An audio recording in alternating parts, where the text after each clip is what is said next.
Chapitre 9. La reine de Séba apprit la renommée de Salomon, et elle vint à Jérusalem pour l'éprouver par des énigmes.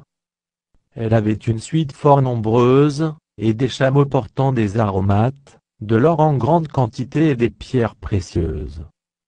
Elle se rendit auprès de Salomon, et elle lui dit tout ce qu'elle avait dans le cœur. Salomon répondit à toutes ses questions, et il n'y eut rien que Salomon ne sut lui expliquer. La reine de Séba vit la sagesse de Salomon, et la maison qu'il avait bâtie, et les mets de sa table, et la demeure de ses serviteurs, et les fonctions et les vêtements de ceux qui le servaient, et ses échansons et leurs vêtements, et les degrés par lesquels on montait à la maison de l'Éternel. Hors d'elle-même, elle dit au roi: c'était donc vrai, ce que j'ai appris dans mon pays au sujet de ta position et de ta sagesse.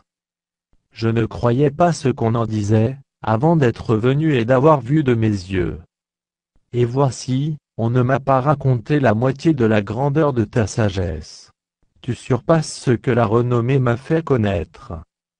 Heureux tes gens, heureux tes serviteurs, qui sont continuellement devant toi et qui entendent ta sagesse. Béni soit l'Éternel, ton Dieu, qui t'a accordé la faveur de te placer sur son trône comme roi pour l'Éternel, ton Dieu.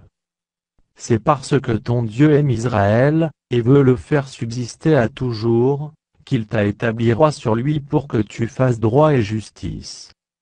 Elle donna au roi 120 talents d'or, une très grande quantité d'aromates et des pierres précieuses. Il n'y eut plus d'aromates tels que ceux donnés au roi Salomon par la reine de Séba. Les serviteurs de Huram et les serviteurs de Salomon, qui apportèrent de l'or d'Ophir, amenèrent aussi du bois de santal et des pierres précieuses.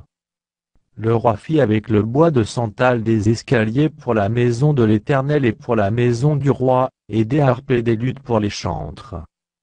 On n'en avait pas vu de semblable auparavant dans le pays de Juda. Le roi Salomon donna à la reine de Séba tout ce qu'elle désira, ce qu'elle demanda, plus qu'elle n'avait apporté au roi. Puis il s'en retourna et alla dans son pays, elle et ses serviteurs. Le poids de l'or qui arrivait chaque année à Salomon, était de 666 talents d'or. Outre ce qu'il retirait des négociants, et des marchands qui en apportaient, de tous les rois d'Arabie et des gouverneurs du pays, qui apportaient de l'or et de l'argent à Salomon. Le roi Salomon fit 200 grands boucliers d'or battus, pour chacun desquels il employa 600 cycles d'or battus. Et 300 autres boucliers d'or battus, pour chacun desquels il employa 300 cycles d'or, et le roi les mit dans la maison de la forêt du Liban. Le roi fit un grand trône d'ivoire, et le couvrit d'or pur. Ce trône avait 6 degrés, et un marchepied d'or attenant au trône, il y avait des bras de chaque côté du siège, 2 lions étaient près des bras. Et 12 lions sur les 6 degrés de part et d'autre. Il ne s'est rien fait de pareil pour aucun royaume. Toutes les coupes du roi Salomon étaient d'or, et toute la vaisselle de la maison de la forêt du Liban était d'or pur. Rien n'était d'argent, on n'en faisait aucun cas du temps de Salomon.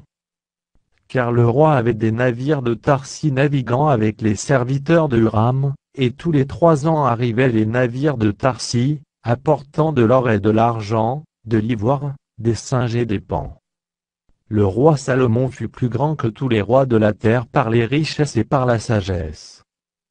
Tous les rois de la terre cherchaient à voir Salomon, pour entendre la sagesse que Dieu avait mise dans son cœur. Et chacun d'eux apportait son présent, des objets d'argent et des objets d'or, des vêtements, des armes, des aromates, des chevaux et des mulets, et il en était ainsi chaque année. Salomon avait 4000 crèches pour les chevaux destinés à ses chars, et 12 000 cavaliers qu'il plaça dans les villes, où il tenait ses charrets à Jérusalem près du roi. Il dominait sur tous les rois, depuis le fleuve jusqu'au pays des Philistins, et jusqu'à la frontière d'Égypte.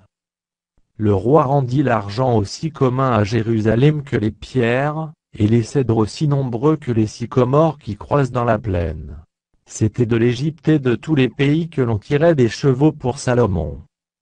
Le reste des actions de Salomon, les premières et les dernières, cela n'est-il pas écrit dans le livre de Nathan, le prophète, dans la prophétie d'Achija de Silo, et dans les révélations de Gédo, le prophète sur Jéroboam, fils de Nebat?